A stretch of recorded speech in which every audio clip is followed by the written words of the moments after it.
ரஷ்யாவோட KH-69 ஒரு guided missile, அதுக்கப்புறம் 8 சாகி ட்ரோன் இந்த சுமி ஒப்லாஸ்டுக்குள்ள அப்படியே அனுப்பியிருக்கிறாங்க. நாங்கள் அதில் 7 ட்ரோன்களை டவுன் பண்ணிட்டோம். அப்புறம் இந்த KH மிசைலு அது வந்து க்ரூஸ் மிசைலுங்கிறாங்க. ஆனால் அது பாட்டுக்கு எங்கேயாவது வரும், எங்கேயாவது போய் விழுந்து வெடிக்கும். அது போல் எங்கேயோ ஒரு பக்கம் போயிருக்கு, டார்கெட்லாம் ரீச் ஆகலை அப்படிங்கிறது போல உக்ரைன் தரப்புல ஸ்டேட்மெண்ட்ஸ் வந்துருக்குது.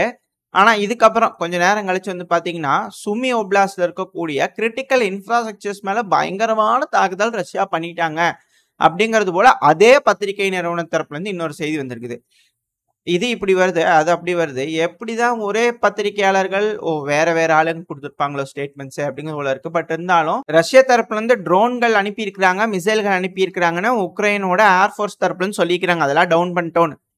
ஆனா உக்ரைனோட அந்த சுமியோட மிலிட்டரி அட்மினிஸ்ட்ரேட்டர் தரப்புல இருந்து என்ன சொல்லிக்கிறாங்க, கிரிட்டிக்கல் இன்ஃப்ராஸ்ட்ரக்சர் மேல தாக்குதல் பண்ணிட்டாங்க அப்படிங்கிறத சொல்றாங்க. எது எப்படின்னே புரியலிங்க. இந்த உக்ரைன்ல ஒரு நபர் ஒரு மாதிரி சொல்றாங்க, ஒரு நபர் ஒரு மாதிரி சொல்றாங்க. நீங்க தான் புரிஞ்சுக்கணும். இருதரப்புல இல்ல, உக்ரைன்லயே பல தரப்புல சொல்லக்கூடிய செய்திகள் உங்ககிட்ட கொடுத்துட்டு நீங்க தான் அலசி ஆராய்ஞ்சு ரஷ்யா அட்டாக் பண்ண தாக்குதல் நடத்துக்குதா இல்லையா அப்படிங்கறத நீங்க புரிஞ்சுக்குவீங்க அப்படிங்கிறது போல நான் நம்புறேன். சரி, ஓகே. இதுக்கு பதில் தாக்குதல் உக்ரைன் தரப்புல இருந்து ஏதாவது செஞ்சுக்கிறாங்கன்னா செஞ்சிருக்காங்க. கிரஸ்னோடார் கிராய் பகுதி இருக்கு இல்லையா, அங்க வந்து பாத்தீங்கன்னா ஒரு ஃபெரி இருந்திருக்குது, அது மேல தாக்குதல் பண்ணிக்கிறோம். ஒரு போர்ட்ல இருக்கக்கூடிய ஃபெரியில வந்து பாத்தீங்கன்னா தாக்குதல் பண்ணிக்கிறாங்க. இதனால அங்க தீ பிடிச்சி எரிய ஆரம்பிச்சிருக்குது. ட்ரோனை தான் அனுப்பியிருக்காங்க, ட்ரோன் தாக்குதல் நடந்திருக்கு. இதனால அங்க தீ பிடிச்சி எரிய ஆரம்பிச்சிருக்கு அப்படிங்கிறது போல உக்ரைன் தரப்புலேயே சொல்லிக்கிறாங்க. ரஷ்யாவோட லோக்கல் சோர்சஸ் தரப்புல வீடியோ பதிவுகள், இமேஜஸ்லாம் வந்துட்டு இருக்கு. அந்த இடத்துல ஒரு ட்ரோன் தாக்குதல் நடந்திருக்கு. இதனால அந்த இடத்துல சில சேதங்கள் நடந்திருக்கு, அது இமீடியட்டா ரெக்கவர் பண்ணிட்டோம் அப்படிங்கிற ரஷ்யா தரப்புன்னு சொல்லிட்டு இருக்காங்க. அது மட்டும் தானு கேட்டீங்கன்னா இல்ல. அடுத்தது ரஷ்யாவோட கட்டுப்பாட்டுக்குள்ள இருக்கக்கூடிய கிரீமியா பகுதி இருக்கு இல்லையா, அந்த பகுதியில செவஸ்டோபோல்ல மட்டுமே ஒரு 15 ட்ரோன்களை விட்டுக்கிறாங்க. அதெல்லாம் சக்சஸ்ங்க அப்படிங்கிறதோட உக்ரைன் தரப்பு சொல்றாங்க. ரஷ்ய தரப்புல வந்ததுங்க டவுன் பண்ணிட்டோம் அப்படிங்கிறத சொல்றாங்க. இதுவும் இரு தரப்புல சொல்லக்கூடிய செய்திகள் உங்ககிட்ட கொடுத்தாச்சு. நீங்க அலசி ஆராய்ஞ்சு எது சரி அப்படிங்கிற முடிவுகள் எடுத்துக்குவீங்க அப்படிங்கிறதோட நம்புறேன். அடுத்தது உக்ரைனோட அதிபரான ஜெலன்ஸ்கி அவர்கள், அவர் தரப்புல இருந்து ஸ்டேட்மெண்ட்ஸ் வந்துகிட்டு இருக்கு. என்ன சொல்றாரு அப்படின்னா, புரிஞ்சிருச்சுங்க, எல்லாத்துக்குமே புரிஞ்சிருச்சு, இந்த பிரச்சனையா கூடிய சீக்கிரம் ஒரு முடிவு கொண்டு வரணும்னு புரிஞ்சிருச்சு அப்படிங்கிறது போல ஜெலன்ஸ்கி அவர்கள் சொல்றாரு. ஆனா பார்லிமெண்ட்ல வந்து பாத்தீங்கன்னா திரும்பவும் மார்ஷல் லாவையும் மொபைலைசேஷனையும் திரும்பவும் நவம்பர் மாசம் வரைக்கும் இன்க்ரீஸ் பண்ணிக்கிறார், நீடிச்சுட்டு இருக்கிறாரு. எப்படிங்க இது? அப்ப வந்து மார்ஷல் எக்ஸ்டெண்ட் பண்ணிட்டீங்கன்னா போர் முடிஞ்சிருங்களா நவம்பர் மாசத்துக்குள்ள? முடிச்சுட்டு அதுக்கப்புறம் எல்லாம் உங்களுக்கு வேணுங்கிற மாதிரி எல்லாம் ரெடி பண்ணி செட் பண்ணிட்டு அதுக்கப்புறம் ஒரு எலெக்ஷன் வைக்கும்போது நீங்களே ஜெயிக்கிறதுக்கு 1% வாய்ப்பு வேணும் இல்லையா? பைடன் அவர்கள் கூட 7% ஜெயிக்கிறதுக்கான வாய்ப்புகள் இருக்கு. ஆனா ஜெலன்ஸ்கி அவர்கள் 1% ஜெயிக்கிறதுக்கு வாய்ப்பு இருக்கா அப்படிங்கிறது கேள்வி குறித்த உக்ரைன்ல. ஆனா இப்ப வந்து பாத்தீங்கன்னா திரும்ப கருத்து கணிப்பு வச்சுக்கிறாங்க. என்னங்க, போர் நிறுத்திடலாங்களா உக்ரைன்ல அப்படின்னு உக்ரைன் மக்கள் கிட்ட கருத்து கணிப்பு வச்சுக்கிறாங்க. அதுல 55% வந்து என்ன சொல்லிக்கிறாங்கன்னா, இல்ல நம்ம பகுதிகளெல்லாம் விட்டு கொடுக்க கூடாது, மீட் எடுக்கிற வரைக்கும் சண்டை பிடிங்க அப்படிங்கிறாங்க. ஆனா ஊர்ல இருக்கிற மக்களை தெரிச்சு ஓடுறாங்க யங்ஸ்டர்ஸ்லாம். அதை நம்ம பார்த்துட்டு இருக்கோம். 18 பேர் 17 பேர் ஏகப்பட்ட நபர் வந்து அந்த திசாவா அந்த ரிவரை கிராஸ் பண்ணும்போது இறந்துருக்குறாங்க. தண்ணி வெடியெல்லாம் போய் சுட்டுக்கிறாங்க, யாரும் தப்பிச்சு போக கூடாது அப்படிங்கிறது போல விஷயங்களை நம்ம பார்த்துட்டு இருக்கோம். வீடியோ பதிவுகளை நிறைய இருக்கு. அது மட்டும் இல்லாம 60 வயசுக்கு மேல இருக்கிறவங்கள ரஷ்யாக்கு ஹெல்ப் பண்றாங்கன்னு உக்ரைனோட பிரிகேட்ஸே சொல்றாங்க. என்னங்க இது, ஒண்ணுமே புரிய மாட்டேங்குது. ஆனா மார்ஷல்லா கொண்டு வரணும். ஆனா உக்ரைன்ல இருக்கக்கூடிய மக்கள் வந்து 55% மேல சண்டை பிடிக்கலாங்கிறாங்க. இப்ப அவங்களாம் மொபைலைஸ் பண்ணி கொண்டு போகலாங்களா ஃப்ரண்ட் லைனுக்கு? ஓட்டு போடலாம், சண்டை பிடிக்கிறதுக்கு ஓகேன்றியா, வா போல வா ஃப்ரண்ட் லைனுக்கு தூக்கிட்டு போயிருக்கணுமா இல்லையா?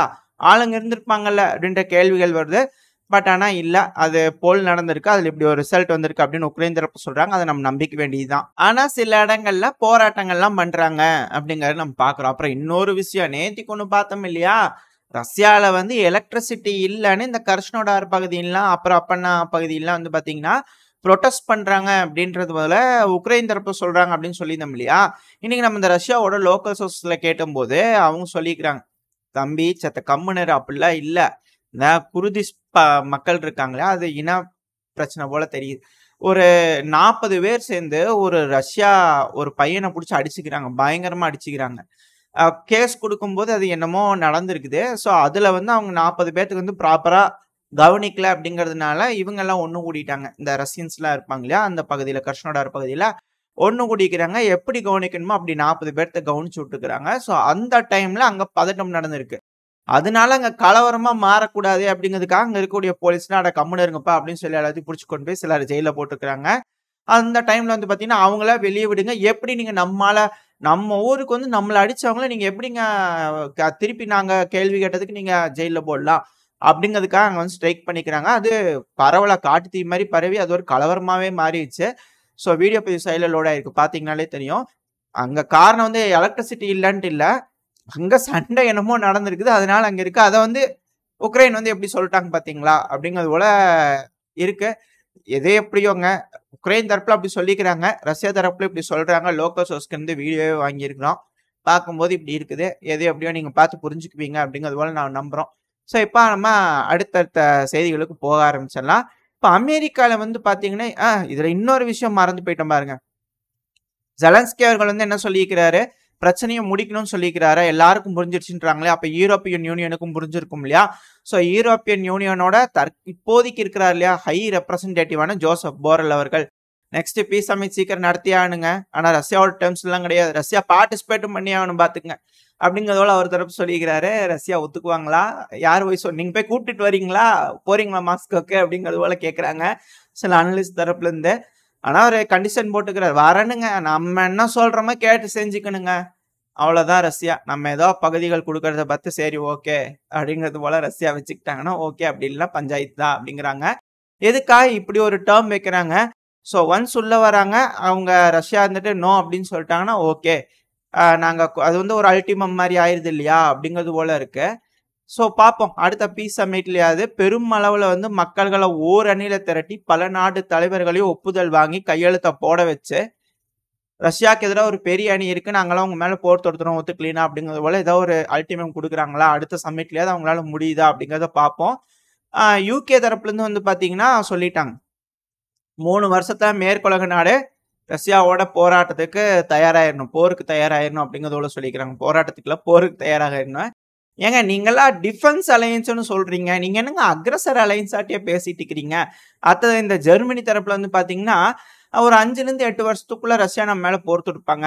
சரி ஓகே, போர் தொடுப்பாங்கன்னு ஓகே. ஆனா 3 வருஷத்துல நம்ம வந்து போருக்கு தயாராகணும்னு சொன்னா எப்படி அப்படிங்கிறது போல ஒரு கேள்விகள் வருது.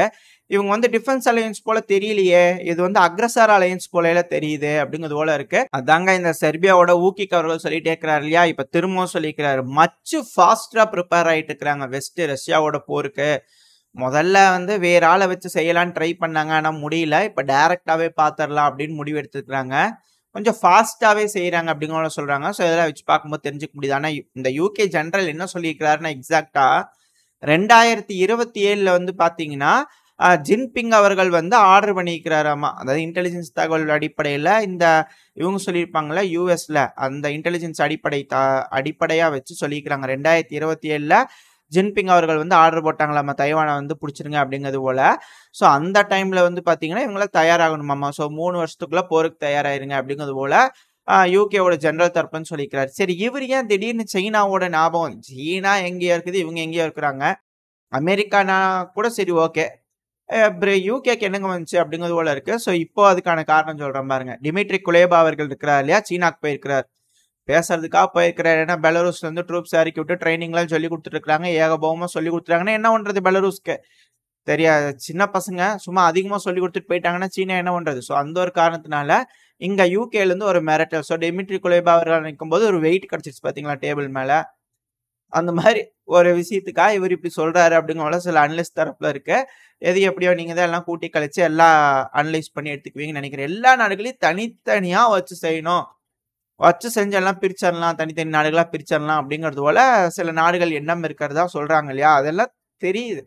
இப்போ ரஷ்யாக்கு எப்படி ஆஃபர்ஸ் வருது, எப்படி மிரட்டல்கள் வருது, உருட்டல்கள் வருதோ, இப்ப ரஷ்யாவுக்கு ஒரு பிரச்சனைன்னு இருக்கும்போது சீனா வந்து அதுக்கெல்லாம் சேர்ந்து ஓகேன்னு சொல்லிட்டு அடிபணிஞ்சு போறாங்க அப்படின்னா நாளைக்கு சீனாக்கு இதே நிலம் வரும், நாளைக்கு நம்மளுக்கும் அதே நிலம் வரும். இவங்கெல்லாம் முடிச்சதுக்கு அப்புறம் நம்ம கிட்டயும் வருவாங்க, இங்கெல்லாம் மாற்றுக்கிறதே இல்லை.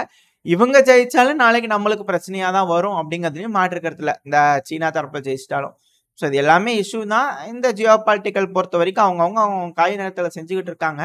ஆனா இப்ப அமெரிக்கால அரசியல் இதுலயே வந்து ரீதியா வந்து பாத்தீங்கன்னா ஏகப்பட்ட சிக்கல்கள் இருக்கு. அதான் சொல்லலாம்னு நினைச்சேன். அமெரிக்காலேயே இப்ப வந்து பாத்தீங்கன்னா இன்டர்னல் அந்த டெமோக்ராட்ஸ்குள்ளேயே சில பல பிரச்சனைகள், கருத்து மோதல்கள்லாம் இருக்கு போல தெரியுது. இப்படி இருக்கும் சமயத்துல ட்ரம்ப் அவர்கள் ஜெயிச்சிட்டாருன்னா இது சும்மா சொல்லாதப்பா, இது சொல்லிட்டே இருக்காத, அவர் ஜெயிச்சாலும் சண்டை தான் நடக்க போகுது, என்ன வேற மாதிரி நடக்கும் அப்படிங்கிறது போல இருக்கு. பட் இருந்தாலும் இது போல அவங்களுக்குள்ள என்னமோ இருக்கு. இன்டர்னலா ஏதோ ஒரு ஸ்ட்ரகிள் இருக்கு. அதுக்கப்புறம் டெமோக்ராட்ஸ், ரிப்பப்ளிகன்ஸ்குள்ள ஒரு சண்டை இருக்கு. இப்போ டெமோக்ராட்ஸ்குள்ளேயே ஒரு சில சண்டைகள் இருக்கு அப்படிங்கிற சொல்லப்பட்டு வருது. ஏகப்பட்ட பிரச்சனைகள் போயிட்டு இருக்கு. எப்படி அமெரிக்கா அதெல்லாம் மீண்டு ஒரு ஒற்றை நாடா அமெரிக்கா திரும்ப மீண்டு வரும் அப்படிங்கறதெல்லாம் பொறுத்து தான் பார்க்கணும். ஸோ வெயிட் பண்ணி பார்ப்போம். அமெரிக்கால வரக்கூடிய நாட்கள் எப்படி இருக்க போகுதுன்னு. ஏன்னா பைடன் அவர்களுக்கு வந்து உடம்பு சரியில்லை அப்படிங்கிறத சொல்லப்பட்டு வருது. இதனால கமலா ஹாரிஸ் அவர்கள் வந்து அடுத்த பொசிஷனுக்கு எடுத்துக்குவாங்க அப்படிங்கிறது போல அரசு புதுசுல பேசப்பட்டு வருது. ஸோ இது போல விஷயங்கள்லாம் இருக்கிறதுனால எப்படி இந்த மேற்குலக நாடுகள் இது எல்லாத்தையும் ஓவர் கம் பண்ணிட்டு ரஷ்யா கூடயும் சீனா கூடயும் ஜெயிக்க போறாங்க அப்படிங்கறத பொறுத்து இருந்து பார்ப்போம். இதோட இந்த பதிவு நான் முடிச்சுக்கலாம். இந்த பதிவு எப்படி இருந்துச்சு, உங்களுக்கு பிடிச்சிருக்கா? பிடிச்சு நான் லைக் பண்ணுங்க, உங்க ஃப்ரெண்ட்ஸ் அண்ட் ஃபேமிலியோட ஷேர் பண்ணிக்கோங்க. அது கூடவே மறக்காம இந்த பதிவு பத்தின உங்களோட கருத்துக்களை கமெண்ட் செக்ஷன்ல சொல்லுங்க. இந்த பதிவு நல்லா இருக்கும்ன்ற நம்பிக்கையில் அடுத்த பதிவில் உங்களை சந்திக்கிறேன். அது வரைக்கும் ஸ்டே சேஃப். பை.